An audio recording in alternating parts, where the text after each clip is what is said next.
all. I know it has been many seconds since I last sat down to chat with everyone, and I apologize. I have been in the midst of a pretty significant reading slump, full disclosure, like ruined my whole year potentially.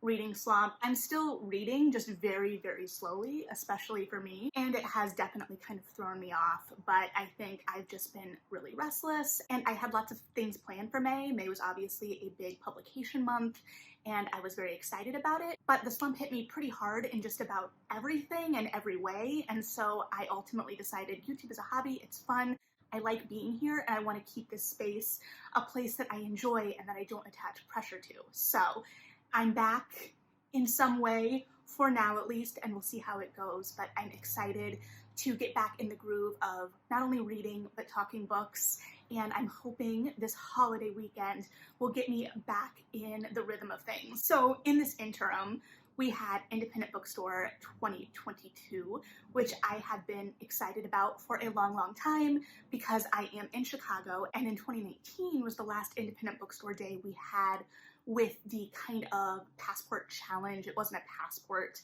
this year, but basically if you hit 10 participating indie bookstores in the city and surrounding areas that day, you get 10% off in all stores for participating stores for the next year, and 15/15. And my friend and I failed by one store in 2019 because we didn't initially think we were going to attempt the challenge, and then we hit up enough stores where we were like, well, we might as well go for it, but we didn't have a plan, so it was just kind of all over the place, and we ultimately tried to go to the last store that we could hit when it was already closed. So we've been mentally planning for this since then, and we did hit all 10 stores this year. Very excited about that. We ran into lots of other people doing the challenge while out and about.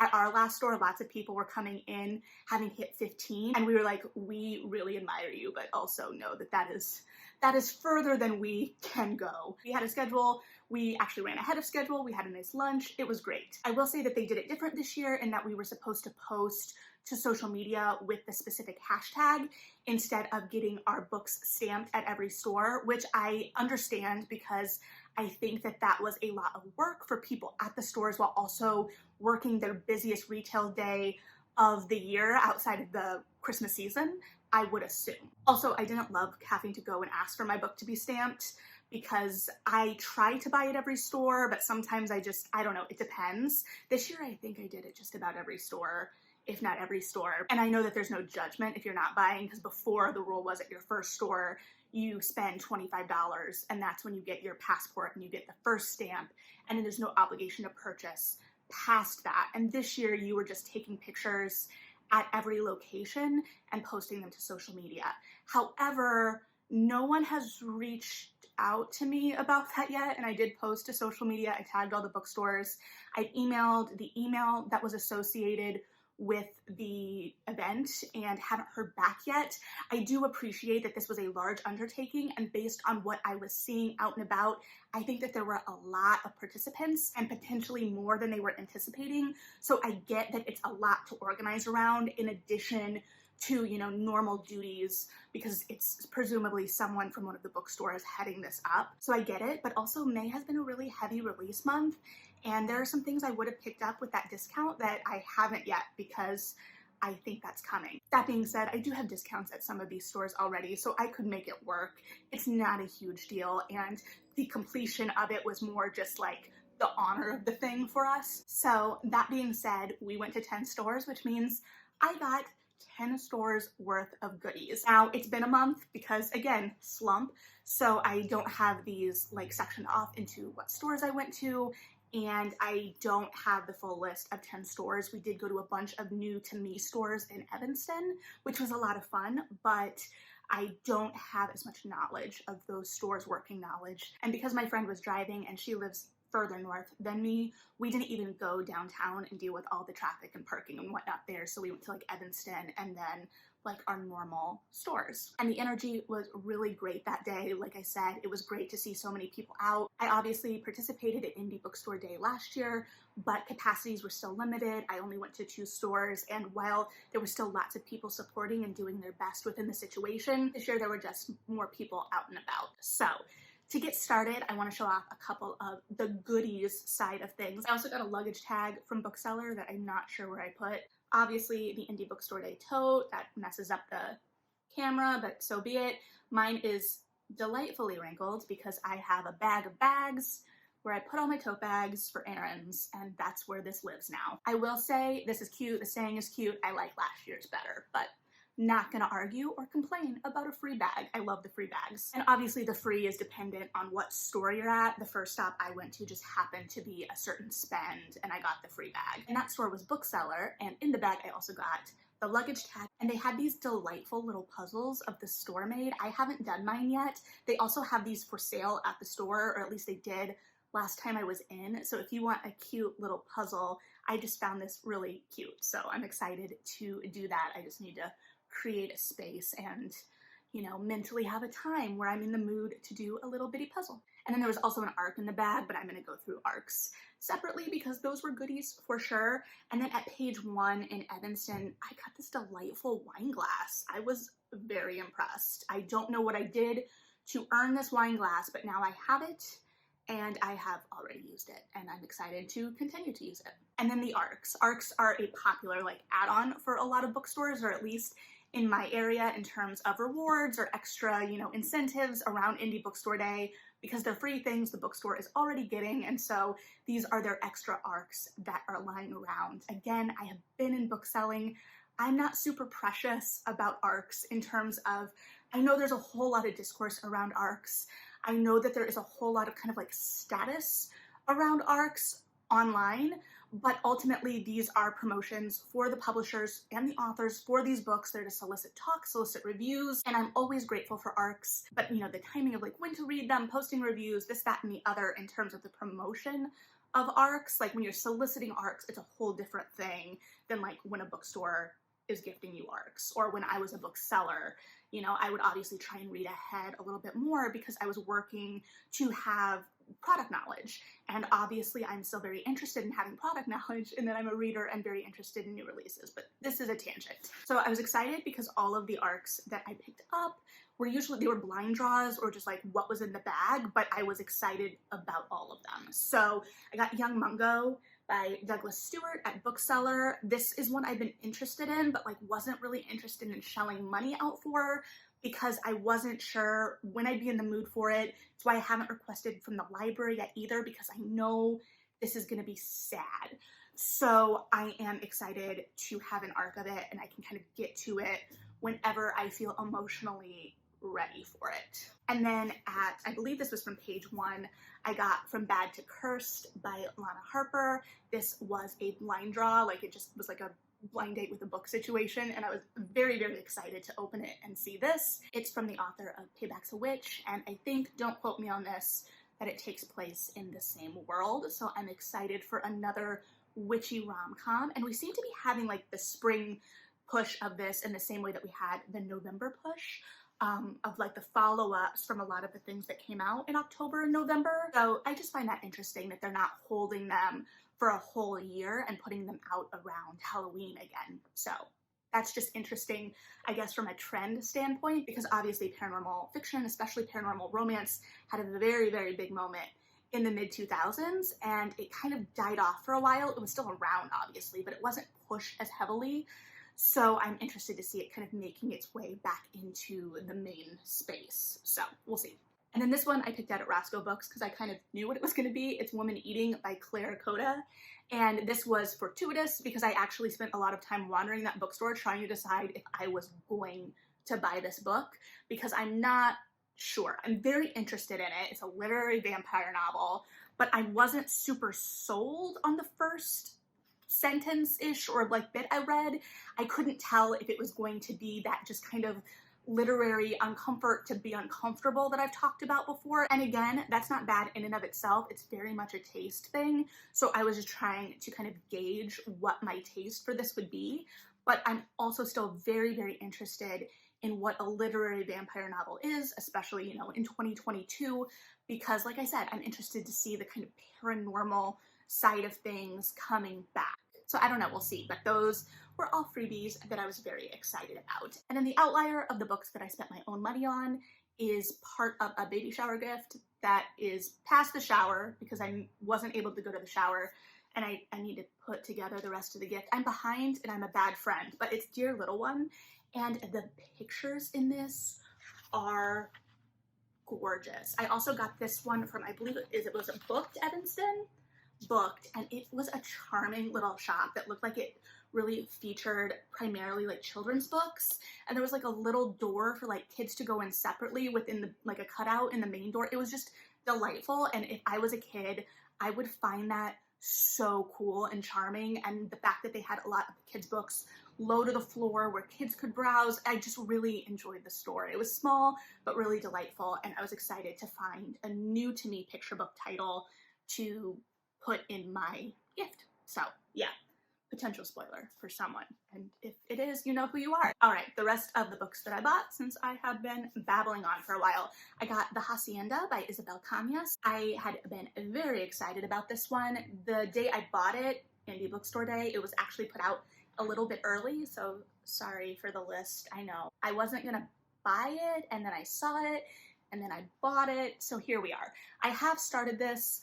I'm not sure how I'm feeling about it quite yet, but I also started it in the midst of a slump, so that's not really fair. So I'm only about 50 pages in. I'm hoping to finish this up this weekend and hopefully can report back soon, but this is a gothic and I'm all about it. So excited to finish this one up, and maybe I'll go spend some time reading by the river later this weekend. Who knows? There are options. And then I got A Night to Surrender by Tessa Dare. I'm gonna be completely honest with you.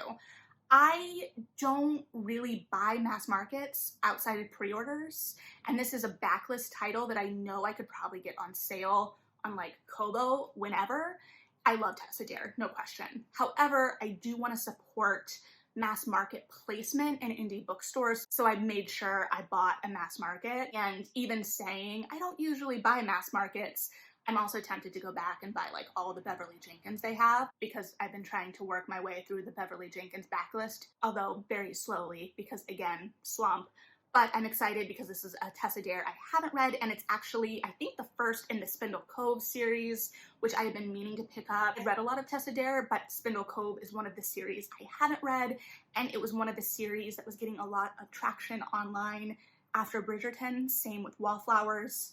I read Wallflowers last summer, loved it, obviously, and I am excited to jump into Spindle Cove. So high hopes for this one.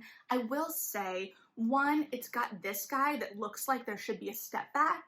There's no step back. And two, I'm very confused by the typography. One, I don't know how I feel about like regular mass markets anymore, which is sad because I think we're going back to them. But this font, I don't know if you can see it, but that looks like it should be for a medieval romance to me. I don't think this is a medieval romance. So I don't know, we'll see. But I haven't been disappointed by Tessa Dare yet, so high hopes. Okay, and then I'm gonna do these in a round because I went on a bit of a short story kick in that I picked up a lot of short stories. So I got The City of Mist by Carlos Ruiz Zafon. I'm actually a little ashamed that this hadn't been on my radar. I don't know how I missed it, but I'm very excited to read some short stories from him, and it's very short. So I'll be interested to see, because I've loved both his adult fiction and his young adult fiction. I admittedly haven't finished the Shadow of the Wind trilogy, but I've also read some of his young adult fiction that was kind of a precursor, and I just really love his voice. And then I picked up Lesser Known Monsters of the 21st Century by Kim Fu, because I have been wanting to read this. This was one of the few books that I kind of had on a for sure list where I kind of was checking every store until I found it. And good news, I found it. It was the last copy though, so good for me. I'm excited because I heard these are kind of weird short stories. I like weird short stories. All of the books I picked up that are short fiction, I think, have a little bit of an element of weird to them. Speaking of, Maria Maria by Maritza K. Rubio. This was not on my radar, but I saw this featured at a lot of indie bookstores after I bought it, because I bought it at the first one that I saw it at, and then I saw it featured prominently at just about every one after that. So I'm very excited about this because it looks a little weird, a little dangerous, and it clearly sparked something in a lot of indie booksellers. So I will be interested to report back on this one eventually. And then in impulse purchases, I grabbed The Manning Tree Witches by A.K. Blakemore. I feel like I saw this briefly at some point, but I don't really recall. It came out last fall to my knowledge, so it may have been on my radar at some level and I just didn't really register, but it stuck out to me at the bookstore and there was 10% off, so I picked it up. It does seem to be about a witch hunt in the 17th century, I believe, so we will see. I might have to give it a second because I did just finish finally The Mercies with my book club, because I suggested it to my book club so that I would finally be motivated to read it. So I've finished at least one book during this slump. More than one, but not as many as I should have. Anyway, I was intrigued by both the subject matter and what I saw of the form just flipping through on this one. Also kind of impulse and a little bit influenced by TikTok, which I don't say very often. And I honestly don't really pay too much attention to like really buzzy books on there outside of like books already on my radar or books I may be interested in or creators that I really resonate with and respect and want to hear what they have to say about things, or if they put something on my radar, I'm intrigued. But this is like clearly a book talk book, and I'm intrigued. I honestly don't know how high my hopes are, I'm not gonna lie to you, but it also does seem up my alley, so I want to give it a try. I've heard great things, I've heard mixed things, I've heard I didn't like this things, as you do with every book. So again, I say my hopes aren't high in the sense that I don't want to overhype it mentally for myself, because then I am absolutely going to be disappointed. So I just want to have, you know, normal expectations going into it. I want to be able to give it a fair shot. So I don't want to sound like I'm going into it expecting not to like it, because if I was, I wouldn't have spent money on it, and I spent money on it. So I'm intrigued, and maybe we'll report back. Maybe won't. I don't know. We'll see. And then Kayakei was actually the first book I bought on any bookstore day. Saw it, snapped it up. Very excited for this retelling. Been hearing great things and very excited by the success that it has received so far. And then I bought The Cartographers by Peng Shepherd because I checked this out from the library, didn't get to it in time, had to take it back. There's a long wait list. So I was like, I'll just buy it. I have seen very mixed reviews on this, I'm not gonna lie. I mean, if you know about it, you probably know that you or have seen yourself mixed reviews. That being said, The Book of M also had really mixed reviews, and I really liked it. So I'm hopeful that that will be the same experience for this book. A lot of people maybe didn't read The Book of M, and so I'm hoping it's just not clicking with the author's voice that I already know I click with. So I'm hopeful because I really want to like this one because I've been really excited for it. So we will see, but I picked up a copy so I can read it at my leisure, which right now at my leisure is kind of how it's gonna be. And then I got Bitter, which is the prequel to Pet. I'm very excited for this one. Pet is one of the best books I think I've read, period. I also convinced my friend to buy Pet. I mean, it didn't take much convincing. And now I'm thinking about suggesting it for book club next month, but I'm just gonna put a pin in that for myself mentally. But this is the prequel, so it takes place before the utopia is established, and the opening of this is just extremely powerful, as Pet was. And then last but not least, I actually had to order in because I got this at my last stop of the day, so they had sold out earlier in the day, but that is Fevered Star by Rebecca Rohnhorse. Have I finished Black Sun? No. Did I pre-order it when it came out? Yeah. So I can read them together, but I am excited for this one and glad that I was able to get it because I almost didn't order it because I'm dumb. So I had a $50 gift card to Roscoe Books from Christmas that I had saved because I really haven't done a big haul this year prior to Indie Bookstore Day. I was trying to like cut back. So any books I bought had been Barnes & Noble like pre-orders with the pre-order sales. And so I got to Roscoe Books with my $50 and was very excited. And they were sold out of Fevered Star, which is one of the books I was planning to get there. And at first they offered to order, obviously, and I said, no, it's okay. Because I was dead set on spending my gift card. And for some reason, the first time I went up to the register, my brain just didn't compute that I could pay then, I could pay there and then for the book and then just come pick it up, which is ultimately what I did. And I did get there myself, don't worry. But when I did get there myself, I felt a little dumb. I'd just been wandering and there were so many options. I was just kind of overwhelmed.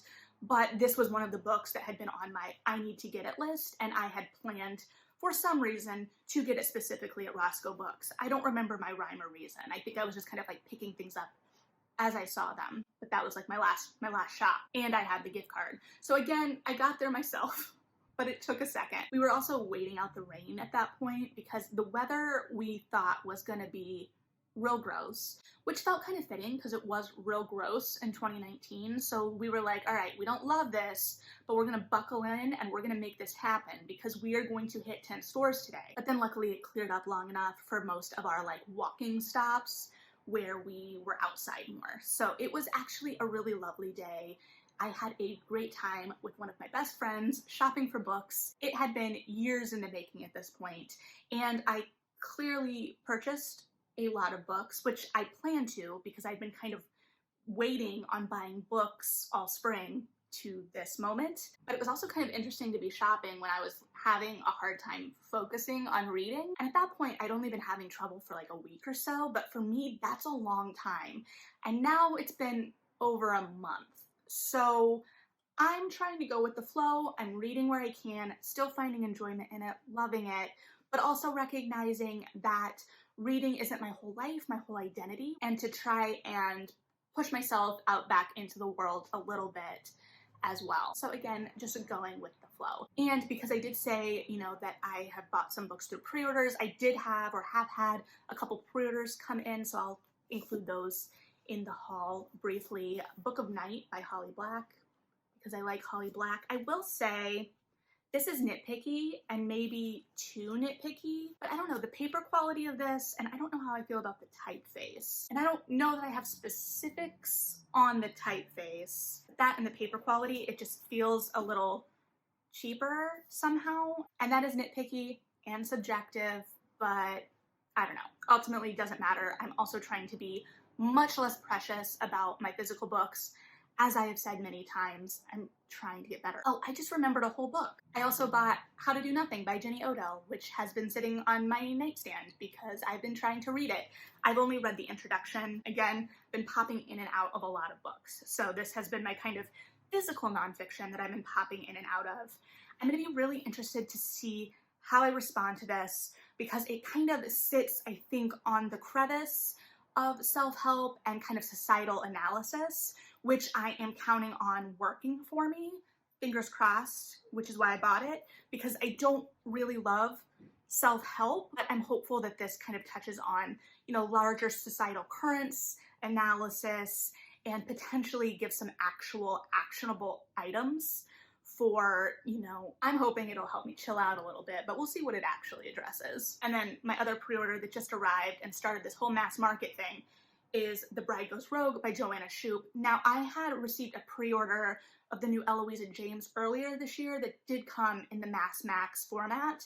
This one came in mass market. Not gonna lie, I had become a fan of the Mass Max format, and now if they're phasing it out, I'm bummed because I liked it, and because now I'm going to have series that don't match. Because I have the previous book in this series that came in the Mass Max format, and this one's just a mass market. It's not the end of the world, but it's a little annoying. Here's my deal. Publishing is notoriously slow to adapt, to change, to catch up. You only have a year of data, and a year of data that's taking place within a time that's still a very upset market because of the state of the world. A lot of people didn't know about the new format. There were people that probably hadn't even encountered it yet. So to introduce it and kind of like slide it out without like any fanfare and then to kill it the same way, I just don't understand the logistics there, but I guess it's not for me to understand. The Mass Max for me as a consumer was an actual competitor to the ebook in terms of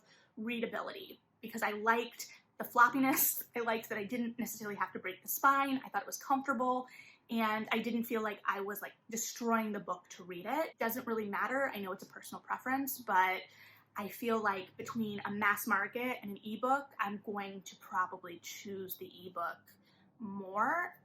I guess we'll see. Enough tangents, enough babbling. Thanks for hanging out. Thanks for sticking with me through this slump. I hope to be getting back to a little bit more regular chatting.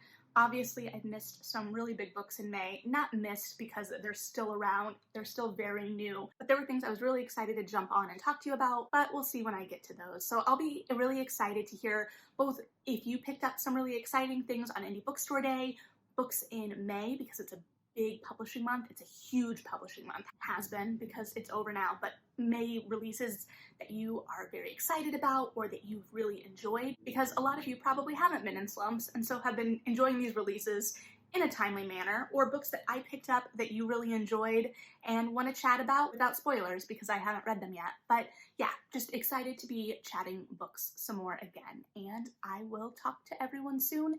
Thanks for hanging out, read something good, and yeah, bye.